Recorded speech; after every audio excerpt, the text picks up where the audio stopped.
Hey, what's up, y'all? What it do? What's good with it? What's with it, y'all? My YouTube beautiful friends, man. What's up with y'all? Good to see y'all again, family. Good to see y'all again. Grandma always said, be careful with the friend word and all that in the family.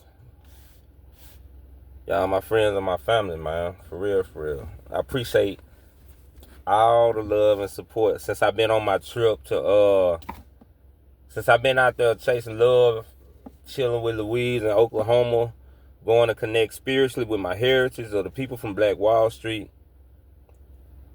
I can't explain to y'all how I feel, but I landed last night at around 10 something. And I noticed once I left from being out there with Louise, some things started happening. Things started happening. I left from Tulsa and went to Memphis. No, to Houston. And stayed in Houston for about 2 hours of a delay.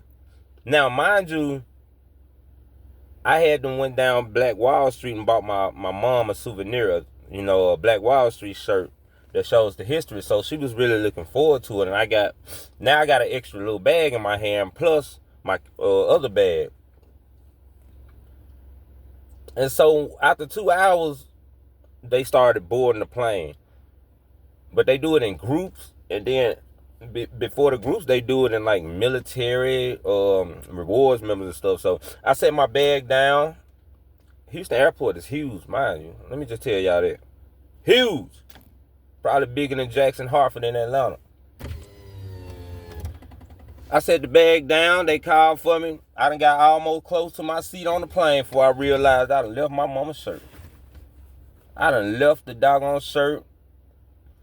And it's so packed at the airport. It is so many people. And I'm looking back like, man, they were boarding and they finna leave. I done came all the way out here, got my mom a souvenir shirt and finna leave it in Houston. So I called mama and I was like, Ma, I left your shirt. And she was so nice. She was like, it's all right, baby, and all that. But after I hung up the phone with her, I felt something. I couldn't do it. I dipped. I left. I left out the front. I already done scanned my boarding pass and everything in the cabin. I left. And it took me forever to get through all the people that had crowded the tunnel. And then once I got there, the woman who was at the computer, she didn't even want to let me get past somebody. Oh, you're going to get left. You're going to get left. You can't do this. You can't do. And I'm like, man, my mama's like my stuff right there. I got to go get that. I need to retrieve that. I need them chips with dip. I need that. And she was like, how far is it? And I'm probably like right there. And she let me go and I grabbed it. I found it. Granted, somebody had picked it up and moved it somewhere else, but at least I had it. So I grabbed it, ran back on the plane. I ran back on that plane, and so I had my mama's shirt now. Thank you, Lord. I forgot I was in the middle seat. I had a middle seat. Oh, it was so horrible. It's so horrible sitting like this and trying to, holler at your people on the left and the right of you, then leaning back. That happened. So I get to Memphis. And stuff and waiting on my ride to come pick me up. They get there. 30 minutes pass by. They tell me they been riding around and ain't see me. Come to find out, I'm in the wrong place. Hello. I'm in the wrong place.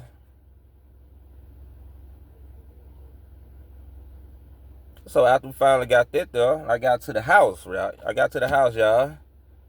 Once I got in the house, I was like, oh, Lord. I know I need to stop smoking cigarettes, but I got one left. But it's cool because I got another pack up in my room. Up in my room. So, can't smoke when you flying. And I'm a smoker. I smoke, So I was like, let me go in my room and get my other square. I had to lock the car keys, lock the room in the door. Lock the keys in the room before I left, trying to be a smart guy, and I messed up. So I was locked out of my room for about 2-3. I don't know. I won't say 2-3, but about it was a good little amount of time. You get what I'm saying? Don't even worry about it. You ain't even got to worry about it. I couldn't get in there.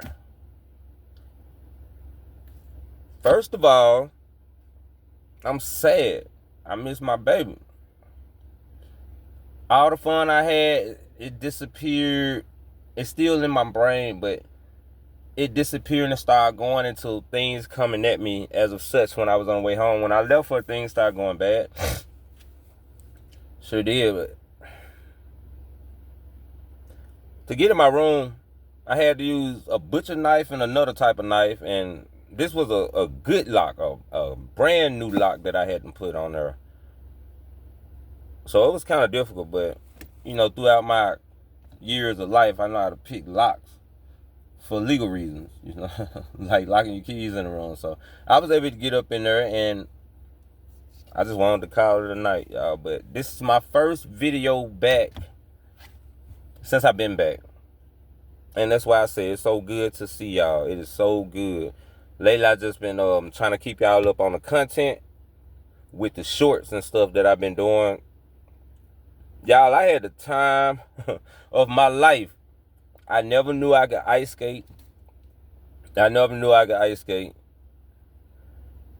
Black Wall Street gave me a connection spiritually that made my hairs on my hand and body stand up. Like, I sit down on the benches right in front of, the places and stuff, and I feel spirits. You can feel them. You can almost feel them as if they are walking amongst you. There are a lot of strange stories down there about people seeing people that's dressed in the old days that, a lot of other people don't see, but they're dressed from like the 1920s. You can definitely tell it's some energy down there. And Lord knows I can feel energy, spirits, and vibrations. So I felt everything. Before I went there to Black Wall Street, Louise played the documentary for me. It's on Netflix maybe, or Prime Video. No, I think Fun with Dick and Jane on Prime. So it's on one of them streaming apps. But it just so happens that the guy that was narrating it, after I watched it, we went next door, and that was his shop where I bought this shirt from. And so he was kind enough to give me the history, the real history. Mr. Cleo, that's his name. I'm gonna post a picture too, because he was nice and genuine enough to even just shake my hand and gave me this Black Wall Street wristband for free. Gave me the history, the knowledge of his family, both sides, mama and daddy, and gave me the knowledge of Black Wall Street. One of the amazing things, the story he told me, was about the midwife, which I believe that was his relative, but she, I think, bore over 200 and some kids, if I'm not mistaken. I hope I'm not messing that up, but there's so much history out there. I just wanted to do another video called A Tribute to Black Wall Street, because I never felt like that. And I never thought that a woman would connect me to my heritage like that. Louise, I love you. I love you. Anyways, y'all, let me snap out of it. That's where I'm at right now. I'm sitting at the park where I usually do my little videos at. I seen my nephew when I got here, Mario, and my son. I seen my son, Elijah. So they lifted me. And then after they left and went in the room cleaning up and stuff, I started back feeling disconnected. Ever since I left Louise, I've been feeling disconnected. Like, ain't nobody ever just made me feel like that, and don't judge me for being who I be, and don't try to make me be who they want me to be type stuff. Like, everything is so genuine. And when I was on the plane, let me show y'all this. This is what I had got us. It says her king, and I got her one that says his queen. Ain't too much, little cheap stuff. Probably make her neck turn green. Hello.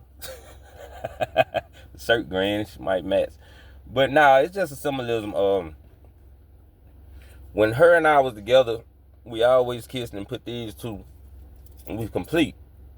Her say his queen. So we complete them. And once we left and shifted and split apart, I became half of this heart that I got on right now. So you know how you know how that go. You just got to get through it. Keep moving. But at the same time, that whole experience created something that motivates me to go harder, and her too. So when you in this world, you can't keep waiting jobs and all that. There's no more of that. Yeah, I'm 39 years old, 39 years young now. So I have a completely different attitude towards the spiritual world and than I did when I was 38 years young. You like, yeah, you just turned 39. Yeah, I did. But I can guarantee you this. I don't think the same way I did when I was 38 already. Hello? So I know what I want. I know what I gotta go get. And it doggone sure ain't no job. I gotta go get my baby. Sure is. And it's amazing when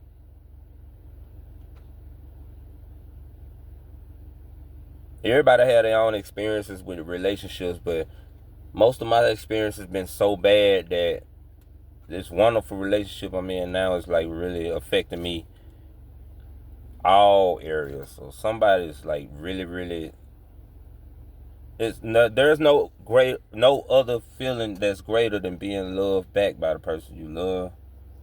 Hello. For real. But transmuting, taking energy and transforming it. The pain, the hurt, the reminiscence of not being around her right now, you transmute that to some other energy and form of creativity to create a way and not wait for a way. We gotta make something happen. Job, no job, whatever.